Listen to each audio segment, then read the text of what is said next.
Abanupu doza bagenzo kulaba struggle bateri muddogo ati kijja kuguka ne bannamawulire bennyini tebakyayagalira ddala batuuse bintu bya NRM ku bantu laba kamera y'omusajja kibagikoze bintu bya ddala zirali manye ddogo teririyo zose dyabira ku bantu ba NUP ebya ddala laba enjuki bezisazeko kamera y'omusajja enjuki nga zikusazeeko mu nnyumba oba makaago nga nnyingi nezizimbamu bazijjamu batya paka okutuusa kati buli omu alina theory ye ku njuki ezaalumbye omukolo gwa NRM. Ebifaananyi byasoose okubeera nga bitambula abantu abamu balowoozezza oba tebirina mu ggwanga lya Uganda. Ekyokubiri abantu ne bakiteeka ku opposition party nti yandibaamu n'omukono mu nsonga z'enjuki zineeno ezaalumbye omukolo gwa NRM. Abantu ne bakiteeka at a personal level nti cameraman wa television oyo yalina obuzibu oba ye yaluziguddemu y'ensonga lwaki enjuki zaalumbye kamera emu besides okubeera nga kamera zaabaddewo nnyingi. Abalala ne bakitwala ku television station y'oyo omukozi wa TV nti tomanya bayinza okubeera nga baalya ne bakomba ne mu ngalo y'ensonga lwaki enjuki zaalumbyeko just cameraman wa TV station eyo. Theory nnyingi nnyo ezikwasaganya ku njuki zineeno nange nga njagadde okubeera nga mbagirayo ku bantu abamu ne be banonooza ku lwaki enjuki ezo zisobola okubeera nga zikulumba. Ye we zikulumba kiki obeera olina okukola? We zikulumba kabeera kabonero ki? We zikulumba kiba ki? Byonna mbikuleetedde wano ku SMX Media. Gwe kyoba okola subscribinga onyige notification bell ebisigadde obitulekera. Ate gwe oyagala okubeera ng'olanga naffe otukubirako obukubizi ku ennamba y'essimu ebisigadde n'obitulekera.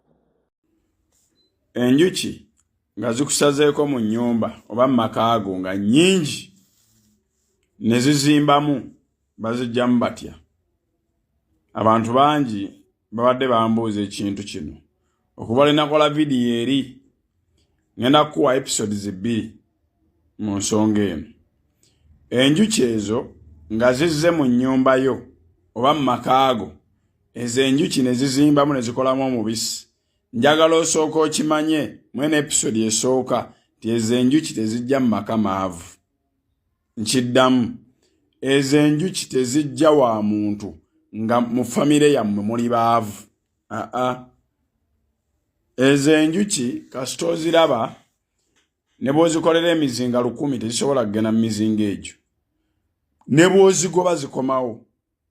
Ne bw'ozigoba kizikomawo aye teziruma. Zisalako ekisenge ne zibagobamu ne muziviira ziba tezibagobyemu mwe muziviira kubanga zo tezisobola baluma. Enjuki ezo bw'oziraba mu njuuyo njagala okikkirize okuva ku nze nti byonna by'obeera oliko biba byappa. Wabula obeera oyina ebizibu bingi ebiri mu bulamu bwo ebyetaaga okugyawo. Era oba olina okusooka n'okkiriza nti oliko empewo ezikulondoola. Oliko abalongo abaakusiba. Ezo enjuki kabonero ka bugagga era zibeera mu mafamire magagga. Bw'olaba zizze ewuwo ng'oli mwavu manya akalandira keewammwe kagagga. Era enjuki ezo baziyita balongo. Abalongo be baleeta ebizibu ate be babijjawo. Buli muntu gw'olaba abonaabona mu famire mu mpewo abeera yasibibwa abalongo. Abo bonna boolaba abagoba ku nsimbi abakola buli kimu nga kiyitadde basooka kusumulula oba basooka kwesumululwa balongo. Kakati nze njagala nkuwe bino ebintu nga ebiri mu Buganda. Katonda yamanyi lwaki bwe yabitonda kubanga gye biri ate era bwe bikola.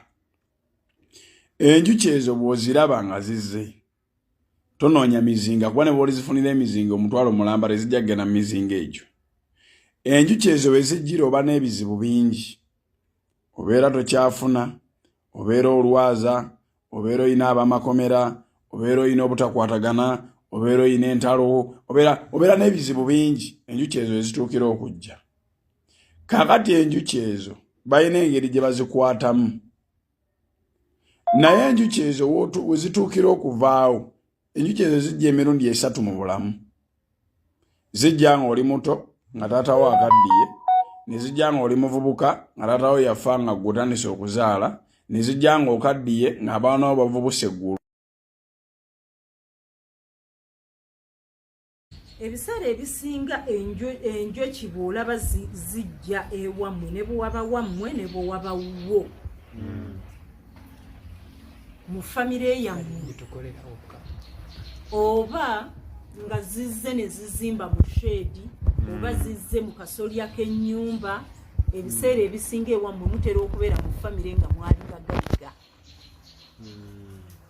okitegeera nga mwali bagagga naye ng'oba taata waamu yavaamu oba jjajja waawaka yavaawo n'afa nga waliwo ensonga ze yali atambuza ezaali zaleeta obugagga omwammwe naye kati nga temulina we mutandikira kumanya wabula mwe muli ku njoki muziraba bulabi ekizimbe ekyakula egaggadde ekiriko n'amategula naye nga mummwe abaana n'abazzukulu mubuliddwamu agizimba eyo ennyumba.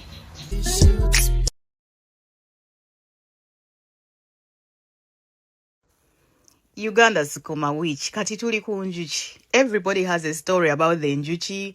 Simanyi TV eno, simanyi bano balogo, simanyi jajja agaane bafutu bigere bali basanyuka, simanyi jajja banivu enjuki zirumbya aba NRM. Nonsense.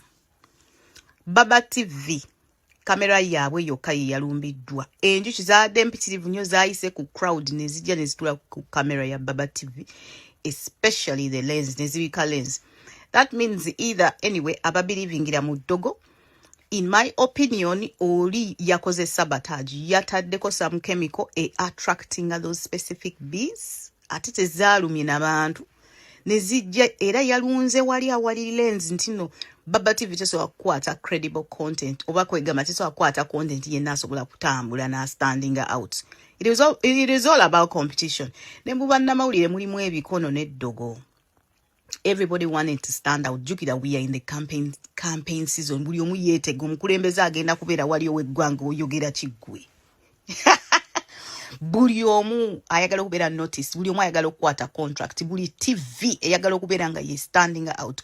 Kubanga yo NRM si nkodo.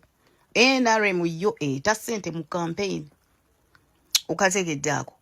So Baba TV engeri gye badde ereesa amaanyi esayininze ba trending content creators bonna bano ba trending content creators Bajjo, Bakasuku, Sheila Price, Chicken, all of them were signed up on that TV nga baleesa amaanyi ate nga tukimanyi nti people bring the numbers okategedde.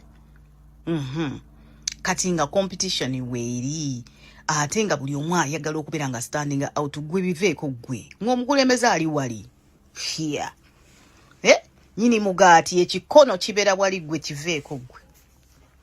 Kati bano abasanyuka, that is absolute rubbish, absolute nonsense. Gundi okitegedde Baba TV bagisabotaginze as it says, as it is. You can see through that anyways.